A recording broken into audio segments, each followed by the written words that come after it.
جب قرآن پڑھیے گا سورہ قصص، اللہ تعالیٰ نے 3500 سال، آج سے 3500 سال پہلے کا ایک واقعہ بیان کیا ہے۔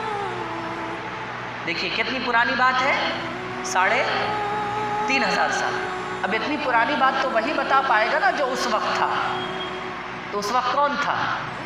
کون تھا اس وقت؟ اللہ کے سوا کوئی تھا جو اس وقت باقی ہے؟ نہیں۔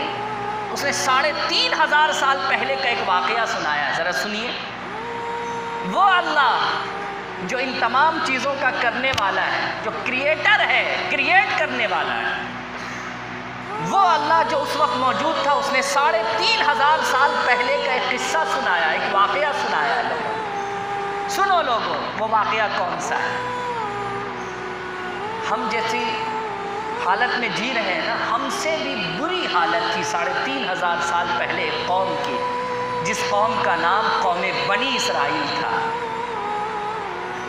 حضرت موسیٰ علیہ السلام کے ماننے والی یہ قوم تھی، قوم بنی اسرائیل۔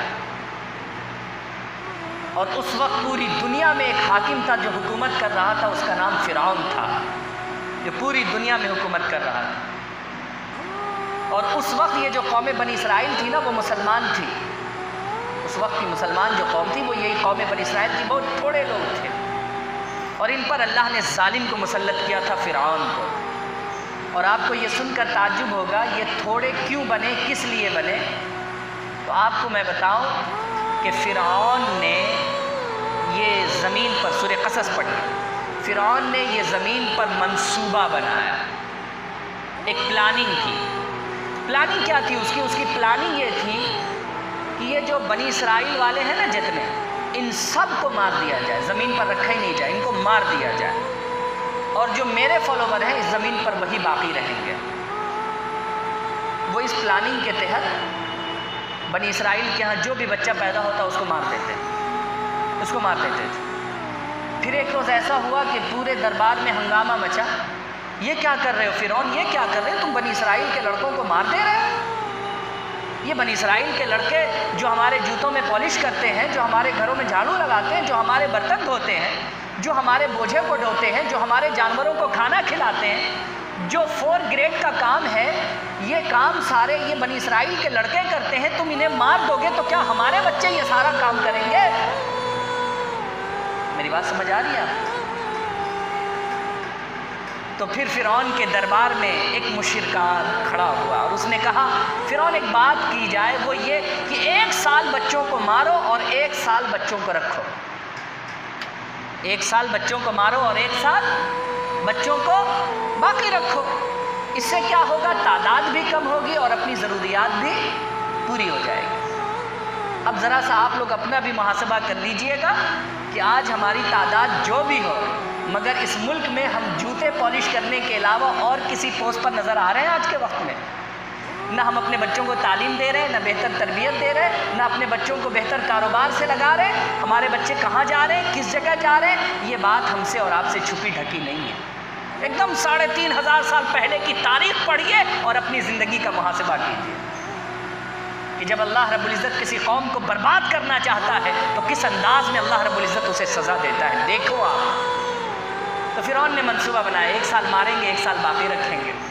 اسی سورہ قصص میں اللہ تبارک و تعالیٰ نے فرمایا کہ فرعون زمین پر یہ منصوبہ بنا رہا تھا اور میں تو آسمان پر ارادہ کرتا ہوں کہ مجھے کیا کرنا ہے۔ میں تو آسمان پر ارادہ کرتا ہوں کہ مجھے کیا کرنا ہے۔ میں نے بھی ارادہ کیا کہ اے فرعون تو 1 سال بچے کو مارے گا اور 1 سال زندہ رکھے گا۔ عقل تو یہ بات کہتی ہے کہ موسیٰ اسی دور میں پیدا ہوئے ہوں گے جس دور میں بچے مارے نہیں جا رہے ہیں، لیکن ایسا نہیں ہوا۔ اللہ نے اس دور میں حضرت موسیٰ کو پیدا کیا جس سال بچے مارے جا رہے تھے۔ دیکھا آپ نے، فرعون کا ارادہ تھا کہ اس سال بچے مارے جائیں گے، اور اللہ نے ارادہ کیا جس سال تو بچوں کو مارتا ہے اسی سال میں موسیٰ کو بھیج کر باقی رکھوں گا دنیا میں۔ دیکھتا ہوں تو بڑا طاقتور ہے یا میں بڑا طاقتور، تو اپنے منصوبے میں کامیاب ہوتا ہے یا میں اپنے ارادے میں کامیاب ہوتا ہوں۔ ہوا کچھ یوں کہ حضرت موسیٰ پیدا ہو گئے اسی سال جس سال بچے ذبح ہو رہے تھے۔ پھر معاملہ کیا ہوا صاحب؟ اللہ تعالیٰ نے حضرت موسیٰ علیہ السلام کی والدہ کے دل میں یہ الہام کر دیا۔ کیا الہام کیا؟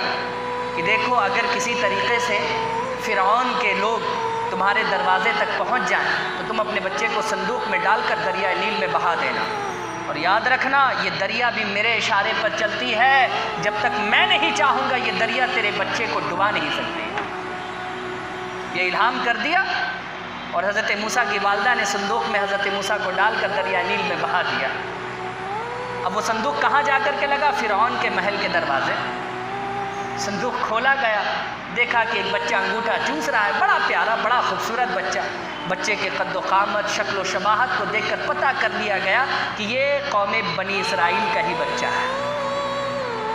فرعون نے کہا بس اپنے حکم کے تحت کیا جائے۔ حضرت آسیہ چلی آئی، فرعون کی بیوی جو حضرت موسیٰ کی والدہ ہے، والدہ رضائی ماں یوں سمجھ لیں، پرورش کری حضرت آسیہ نے۔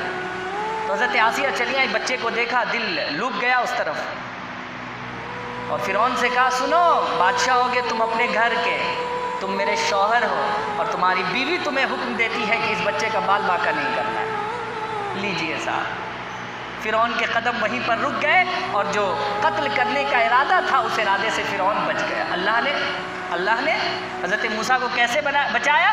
ایک عورت کے ذریعے، وہ بھی عورت کون؟ فرعون کی بیوی، اس کے ذریعے اللہ نے حضرت موسیٰ علیہ السلام کی جان بچا دی۔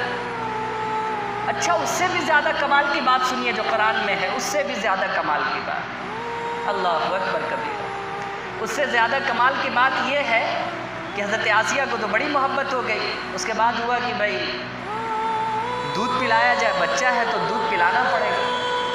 بڑے بڑے رؤسا کے گھر کی عورتیں آئیں کہ بھائی فرعون کے گھر میں ایک بچہ ہے، اسے دودھ پلانا ہے، آئیں سب دودھ پلانے کے لیے۔ قرآن میں اللہ تبارک و تعالیٰ نے فرمایا میں نے تمام عورتوں کے دودھ کو موسیٰ کے لیے حرام قرار دیا۔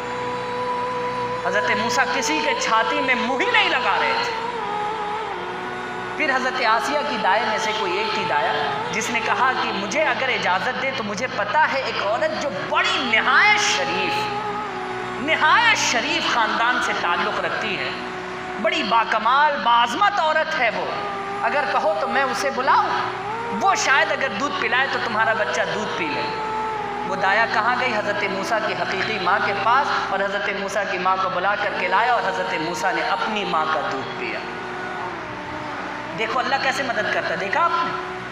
جی ہائے ہائے، فرعون کتنا بڑا منصوبہ بنایا، یہ کریں گے وہ کریں گے، اور اس نے کہا میں تو آسمان پر ارادے کرتا ہوں، جب میں ارادہ کرتا ہوں میرے ارادے کے آگے کسی کا کچھ نہیں چلتا۔ یہی حضرت موسیٰ، میں نے 3500 سال پہلے کی ایک تاریخ آپ کے سامنے سنائی ہے، اور یہ تاریخ کیوں سنائی ہے سنیں۔ حضرت موسیٰ علیہ الصلوۃ والتسلیم نے وہ قوم جو فورٹ گریڈ پر جا گری تھی، جس قوم پر ایک ظالم بادشاہ مسلط تھا، جس قوم کو جوتوں تلے روندا جا رہا تھا، اس قوم کے سامنے حضرت موسیٰ نے جو تقریر کی تھی، آج اس تقریر کو یاد رکھنے کی ضرورت ہے۔ سب سے پہلا جملہ حضرت موسیٰ کا تھا استعینوا باللہ، اے میری قوم تم پر اتنی برے حالت ہیں اور تم اس حالات سے بہت زیادہ پریشان ہو، اس حالات میں تم کسی اور کی مدد مت مانگو، مانگنا ہے تو اللہ کی مدد مانگو۔ مانگنا ہے تو کس کی مدد مانگو؟ بولیے اللہ کی مدد مانگو، جیسے اللہ نے حضرت موسیٰ کی مدد کی تھی۔